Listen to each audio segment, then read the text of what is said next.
This is a disclaimer. This is a history project for History 208. We will be doing a podcast, and I'm Aidan Vandevusse. I will be being the host. I'm Kazmier Villaire. I will be playing the role as an RCD Espanyol fan, from the area, and digging into the history and what it is today and what it's become. My name is Aditya Chaturvedy. I'll be playing the role of a lifelong Blaugrana or a Barcelona fan. I'll also be talking about the history of Barcelona and how it kind of interjects with the history of RCD Espanyol. My name is Gustafsson, and I'll be playing the role of a local business owner and someone who's local to the area, giving my perspective on growing up in this area and the teams that I support. Welcome back to Beyond the Scoreboard. I am Aidan Vandevusse, your host, and today I will be interviewing three guests, one being a RCD Espanyol fan, a FC Barcelona fan, and then a local business owner. All right, so let's get right into it. Kaz, what does it mean to you to be a RCD Espanyol fan? What does the team mean to you? Yeah, well, I just would like to say, it means a lot.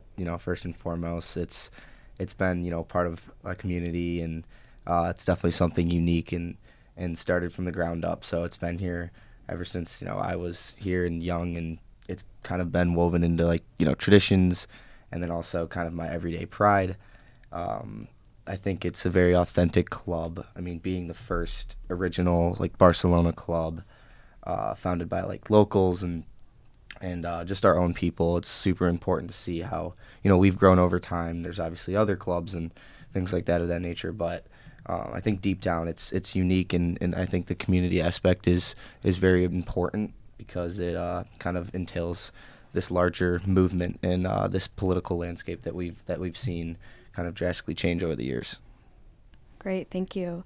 Let's get into the other side. What do you feel, Adi, as a FC Barcelona fan? What does that mean to you? Yeah. So as a lifelong Blaugrana, the club symbolizes the pride of being a Catalan. It's also kind of like a ray of hope for me for embracing my own cultural identity. The motto of the club is Més que un club, which means more than a club, and I think that's kind of rooted into the everyday performance and how the club works and how the club kind of sees itself in the future. I would also say from a footballing perspective, we play the game the right way, and by that I mean by developing youth through La Masia, which is the most prominent football academy in all of world football. So I would say Barcelona is about being proud of your own cultural identity and just staying true to yourself. Great, thank you. Yeah, so Barcelona, FC Barcelona, we know is very deeply rooted in history. What are your thoughts and insights of that? Yeah, that's a great question. So before I get started, I'd like to quote Joan Barcelo and others.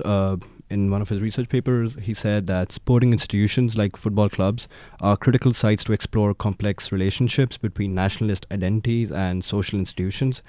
And I feel like there's no better club in world football to attest to the fact, more than that, than Football Club de Barcelona or FC Barcelona. Kind of going into the history of the club started as a club which was formed by expats from Switzerland, Catalan identity, Germans and English. So all the people that were basically most of them were not even from Catalonia. They formed the club in the late 1800s. In 1925, the city of Catalonia became extremely hostile against the central government in Madrid. And that made FC Barcelona a focal point for preserving and protecting Catalanism. And that is what the club is really proud of, their Catalan identity and how they've been able to protect it ever since. Some of the key moments in this were when General Franco banned the use of Catalan language because he wanted to suppress Catalan identity, and he didn't want Catalanism to spread because he wanted to kind of take over the region of Catalonia and bring it into Spain. FC Barcelona Stadium, which is now known as the Camp Nou Stadium, was one of the only few places where people could actually express their freedom of speech by speaking Catalan. So I think that was really cool. And since 1925, Barcelona has been at the pinnacle of world football. They've won 100 overall trophies with 28 La Liga titles and 5 UCLs. along with like 3 Club World Cups, and they have been home to some of the greatest football players to ever play, like Lionel Messi, Ronaldinho, Luis Suarez, and many more. Great, thank you. Emma, I know that you, as a local business owner, you feel the effects of this rivalry. Can you maybe touch on a little bit of what your business feels and how the community is impacted by this rivalry? Yes, I would love to share. I grew up an FC Barcelona fan. I grew up in Montjuic area, and my whole entire family has been Barcelona fans through and through. I grew up going to games, and as a child, everyone played football. As a business owner, my perspective has shifted. I have to cater to both sides of this rivalry. Growing up as a Barcelona fan, it can be hard at times to have to cater to both sides of the conflict. I have to make my employees happy, I have to make my customers happy, and I have to ultimately make money to keep my doors open. So this rivalry has really sparked a lot of conflict in my life.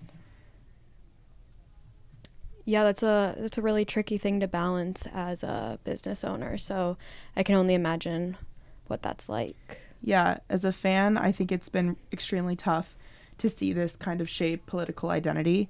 I've gone to games as a fan, I've gone to games as a child, I've gone to games as an adult and as a business owner.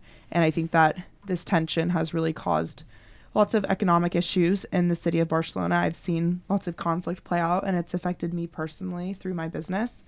And I think that this city is shaped around this culture of football, and it can be really hard to have a political identity in football when it shapes so much of our city.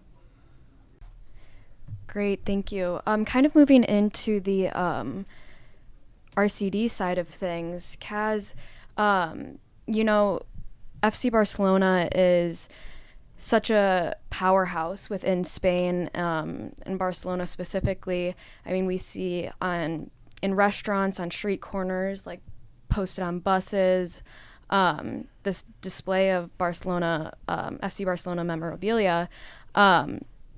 And not only that, but we see kind of the political perspective of RCD Espanyol, and just like how does it affect you as a fan and maybe as a club to be labeled as like this other team? Yeah, for sure. That's a great question. Well, I think first and foremost, it kind of boils down to a couple of things when it comes to the politics and things like that. I think symbolism's pretty big. I think both clubs are trying to symbolize something, competing in some viewpoint based on, history and just events that kind of played out, years ago.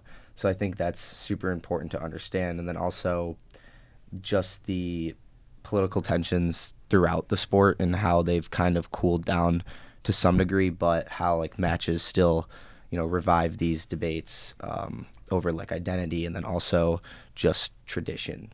So I think being compared or labeled as the other team isn't necessarily a bad thing. I think that we have a good community, and we're united and loyal to a specific team, whether that's we don't have any championships or many championships to really celebrate over, but that just makes each victory that much better. And we really embrace kind of this underdog mentality when it comes to playing FC Barcelona in this global stage. So it's super important for us as a team to be compared to FC Barcelona, and then also just for the city and traditionally for our community and our past. There's been numerous articles based on just for instance, the better lesser Catalans, which is like the dispute over Catalanis on ESPN and things like that have really shown kind of